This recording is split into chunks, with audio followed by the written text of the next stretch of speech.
Love, light, peace, and abundance, y'all. We're back for another episode of Pulse. I always do that. Poetry Unraveled. And I'm excited. I have something in store for you today. However, before I go there, do a little bit of housekeeping. We are on April 8th. Well, the week of April 8th. And if you haven't already, reach out to Post Poetry on all social media platforms and check out the latest episode. We are very excited. The magazine itself just had its first open mic. Go to our social media platforms to check out all of the footage of the performances that took place, and leave some feedback, as well as tap into the magazine for the latest episode and let the poets know what you think about their art that they're sharing with you from their heart. Okay. Now, today we're going to do something a little different here at Poetry Unraveled, and I'm really excited. We were blessed and fortunate to be presented with an opportunity to have our very first guest this evening. And I'm excited to see what it will unfold with this transmission. I opened the space, I cleared it out. So we shall see what comes through. And without any further ado, I will bring our guest on for this evening. Hey, how you doing? Welcome. Our guest this evening is the king himself, Anthony Aceyon Owens. And it is an honor to have you here with us. So if you would introduce yourself to our listeners today. Hello, my name is Anthony Aceyon Owens. I am a visionary. Reason why I go by that, because I'm involved in many things. I'm an actor, a director, a poet, a coach. I am also a plus size male model, and just overall a child of God. So I'm a visionary of what I see in my life and what I want to do, and I push for it. And I don't want to just be categorized in one thing. So I'm based in Rochester, New York, born and raised. Yeah, I'm proud to be proud Black man, loving my life, loving my family, pushing for the best of me, and yeah, that's it. Beautiful, beautiful. So it sounds like you are a multifaceted creative. Is Most that definitely, okay? most definitely. So what is the motivation behind your creative inspirations? Life for me is life. Mm, I get inspired by the simplest things. mm, Sometimes, and it's weird where it would decipher too, because sometimes I get inspired. For example, I show you right now some artwork I get inspired to do. Um, Excuse the mess, but I was bored one day. I decided to make mm, this, and it was mm, just a piece that I constructed with some paint because I was just sitting around the house, wasn't doing nothing. I said, you know what? That's saying something to me. Or I mm, get inspired to write. Or if I'm, for example, when I was at your open mic with Ashanti, mhm, sitting there watching all those different poets, even though I've gone to open mic after open mic and I've always been inspired, it's something that each mm, voice brings to you, you know. And with mm. it being a new True. batch of people from out of town, I was inspired to put the pen to paper and write something. You know, Nice. it's all life is just what really inspires me. You know, that's why every time I wake up, I say I'm blessed to see another one because I'm blessed to allow my inspiration to go further. You know, Yes, yes. So you also mentioned being a child of God. So how or do you connect or have a relationship between your creative expression and your relationship with the Most High? yes, I feel like in some cases, God puts us in the situations, right? Like I'm not, I ain't got the perfect attendance in church. You know what I mean? I ain't got perfect attendance, but I have a perfect connection with my creator. So, because we all perceive what God is in different ways. And I believe my creator is hilarious to begin with because he wouldn't have put us in a situation he put us in without having a sense of humor. I believe he's artistic to no end because you see all the different creations in the world and in the universe. And I also feel like he allows me to. Can I curse? Of course, you can be free. He allows me to fuck up and then get back to the drawing board and redo it again. Like, all right, you messed up that time. Go back and Mm-hmm. try it again. See where you messed up Mm-hmm. at now. He allows me to steady grow. So, yeah, my spirituality is strongly influenced with my creation because if Okay. it wasn't there, it wouldn't be me. Do you have any vision or foresight of messages or the divinity within your artwork? Um, Sometimes I would see, like for example, when I'm writing, I would see it ahead of time like in a Mm, story in a film. I would see what's being, and it would push me to write it. God would allow me to see everything that's played out, and I would just mm, try and not catch up to what the images he's sending me.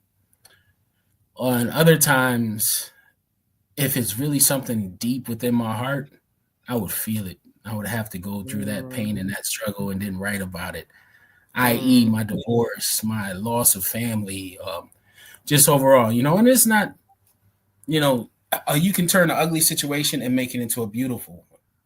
You just Transmute have to it. use oh, yes, you can. Use those big Mm. words. I love them. Transmute it. You transmute that shit.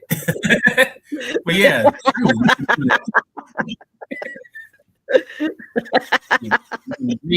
You reverb it, like, and it works though, and it's therapeutic for me. Mhm, My mhm. artistry is my therapy. That's that. So one of the things that I've spoken about is the idea of how poetry can be utilized as a tool for healing, right? And Mm-hmm. many of us that feel deep, right? We have this divine connection to to source and to all that is, right? We feel things differently. So we have Mm-hmm. to get it out of us, right? And like you said, oftentimes it comes from the experiences of our walk, right? Of our Mm-hmm. own development, of our connection to who we identify with, right? We say source over here, but we're universal. So, Mm-hmm. whoever it is, we welcome.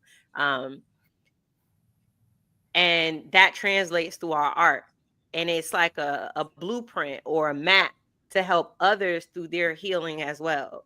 So do you Mm-hmm. identify in your own art in that same principle? Maybe you express it a different way, and if so, be free, say it however it resonates with you. But do you feel that that's part of your, I don't know, your calling, your gift, your assignment, to be able to express what you've gone through your art, to be able to be an example or an inspiration to others that may be coming, Uh, behind you on that path? I most definitely do identify with that. Hmm.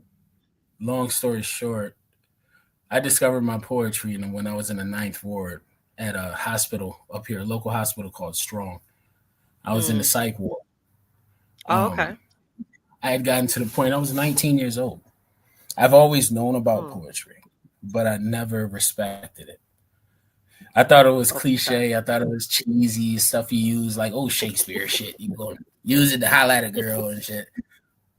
But Mm. then when I had my nervous breakdown, I was working two jobs. I was in college, called myself being in the streets, doing the wrong things as well. And I was trying to work on my weight and quitting smoking at the same time.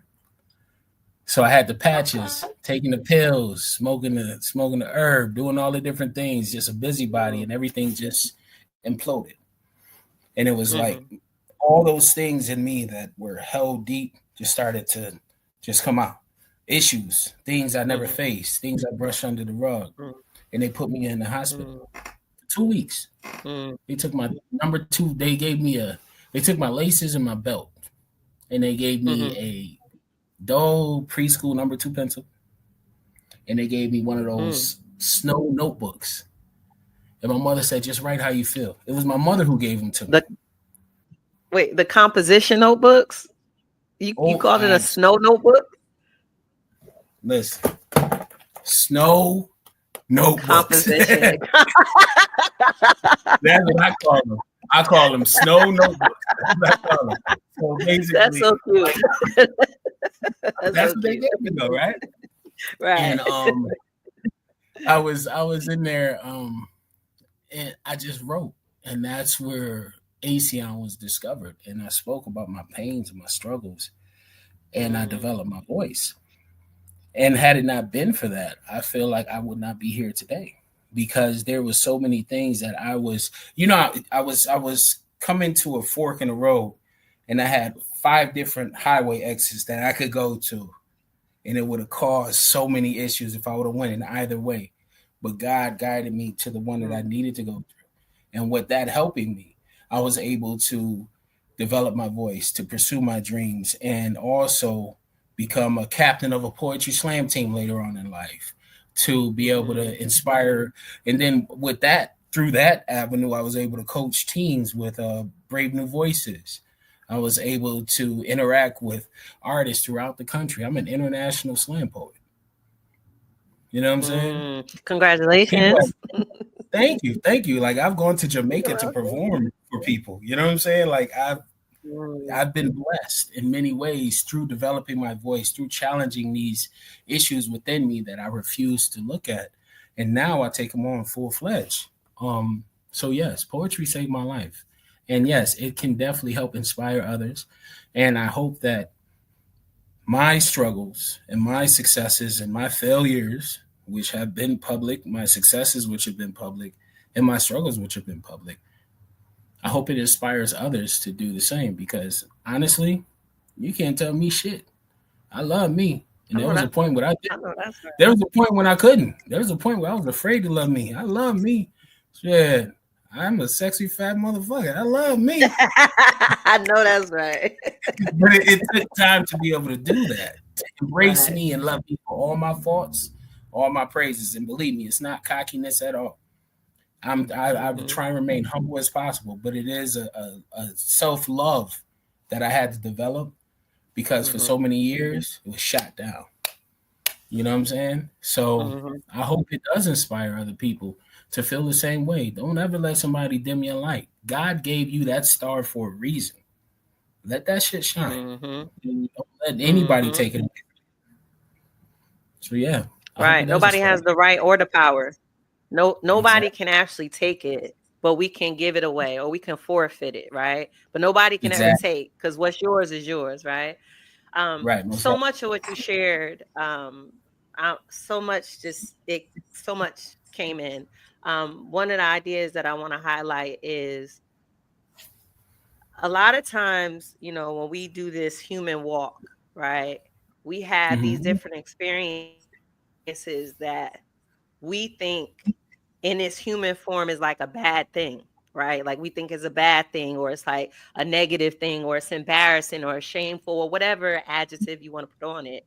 But Mm-hmm. actually, it's exactly what was supposed to happen to get us to where we're supposed to go. And that's one of the principles that we speak about. So it's beautiful for, in this exchange that we're having to have a tangible example, so it's just not me sharing it, right? Like this is something that we really live when we pursue, like you said, loving yourself, right? I would say when you get to the point where you realize that you've lost contact with yourself, right?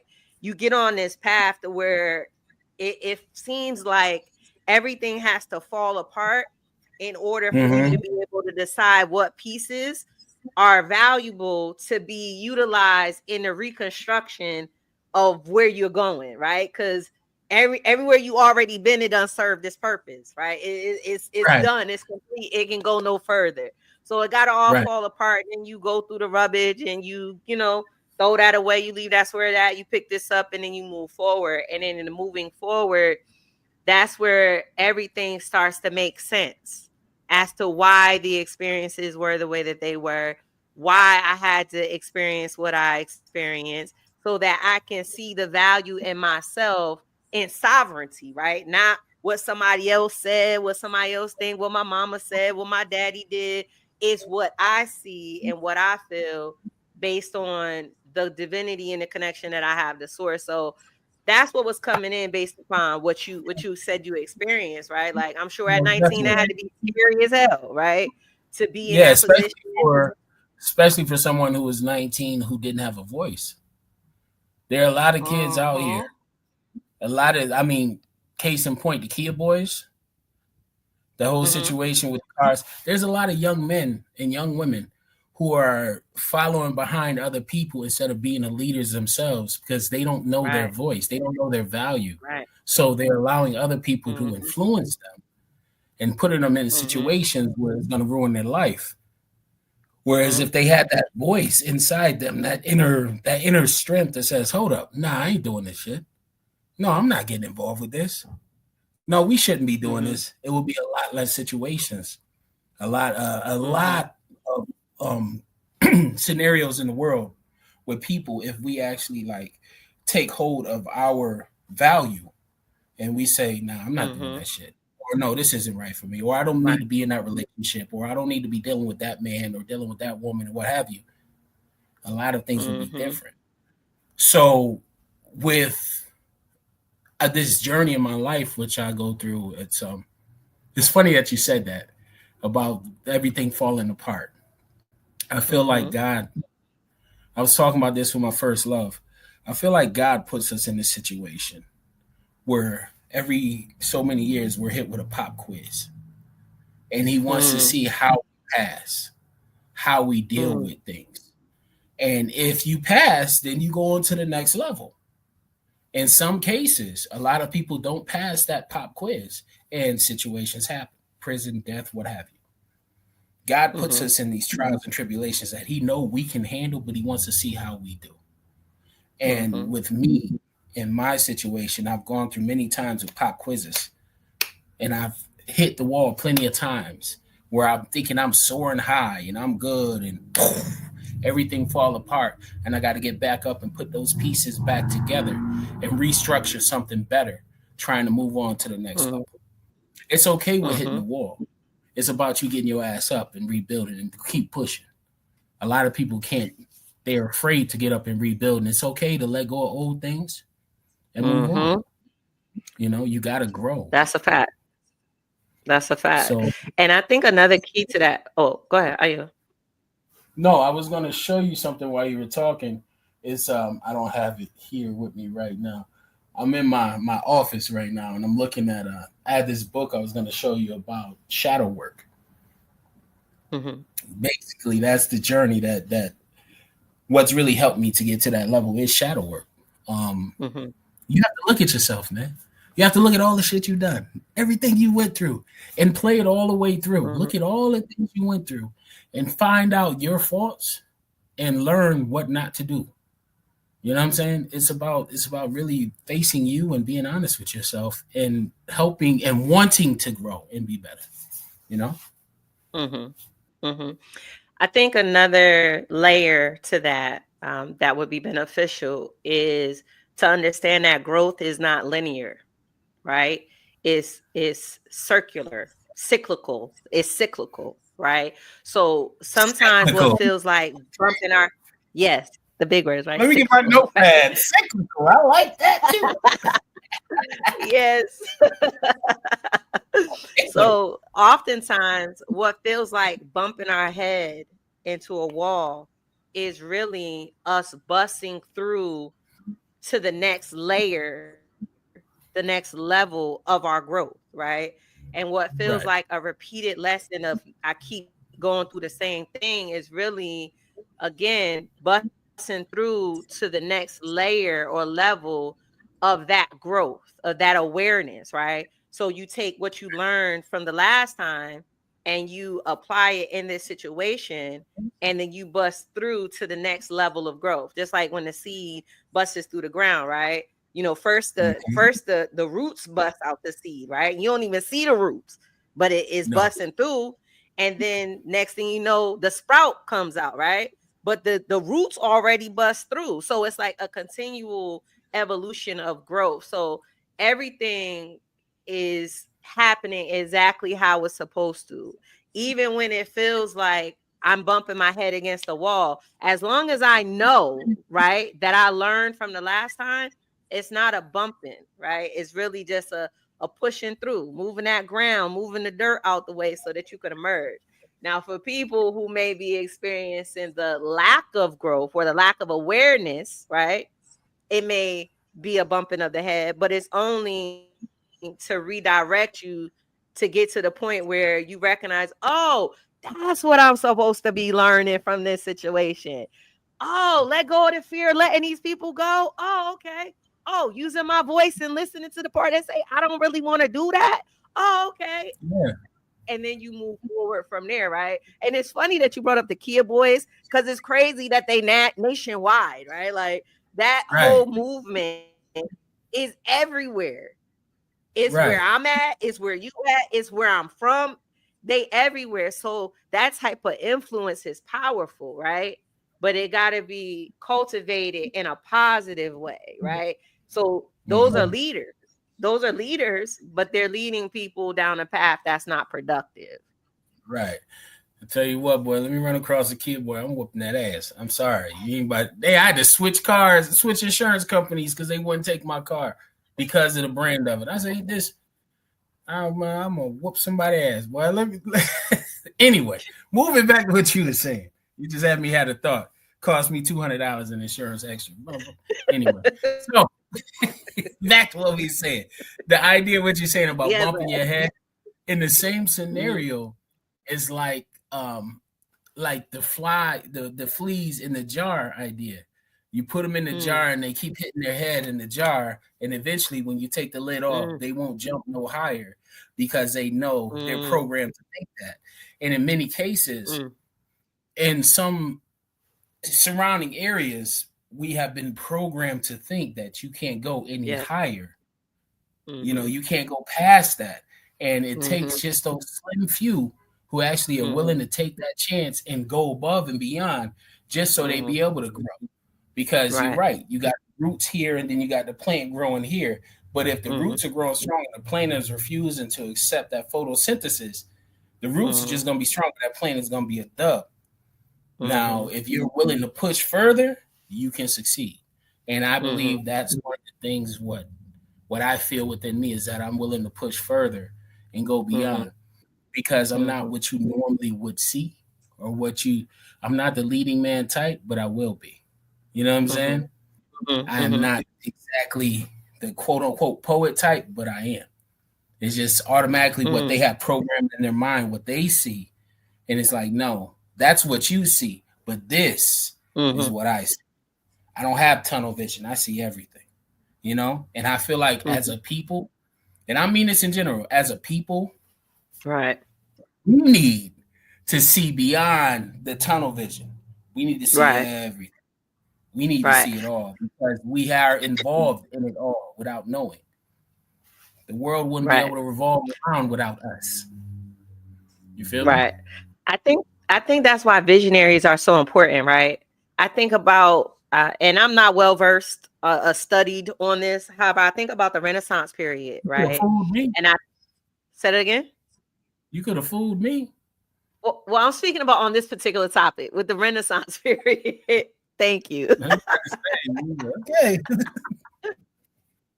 With the Renaissance period, the influence that art had, right? And how generations, here we are generations later, and still teaching and reading and learning about these artists from so many hundreds of years ago, right? So when I think about where we are currently in alignment with what you shared about the people and the culture and being able to see, right? That's why it's so important that the visionaries respond to what speaks to them, right? So whatever seed has been planted in you and me and anybody else that's listening, it's important to respond to that seed, because whatever's going to grow is going to be an example to speak to, to other people to respond to the seed that's in them too. But if you don't respond to the seed in you, and I don't respond to the seed in me, then who's gonna be the example? Because all the examples before they did, right? Like they gone. Exactly. So it's the emergence of the new visionaries, right? The new examples that's going to be the catalyst for the new earth, the new future that we are bringing in, right? That we all see is desperately needed, but everybody doesn't have the voice, everybody doesn't have the courage, everybody doesn't have the vision to be the leaders, the at the forefront, right? Right. But we I'm do, a right? I'm a part of this poetry collective, which is more than just poetry. It's called the Honey Dripper Collective, Mm-hmm. and it's loaded with artists who are multifaceted like myself. It's a national, international collective. If you ever Mm-hmm. see something with a hive, a beehive with a honey dripper logo, Okay. that's my squad. I don't want to get it. Let me see. Hold on 1 second. Okay. Sorry, just got to show you this real quick. Okay.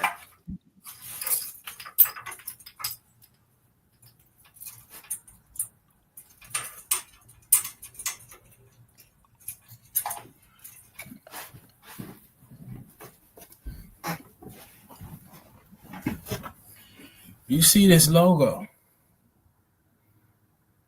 It's a honey dripper. It's a honeycomb, but it has an H Okay. on it.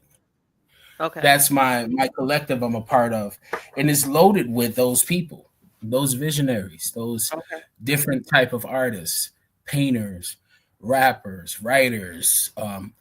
Last night I was blessed with the opportunity to co-direct and co-write an audio story that was put out on a streaming site Clubhouse, Yes. where we Yes. had all the artists that Congratulations. come together. Thank you, and it was different. It was sort of like a 1940s style play, but it was all via audio.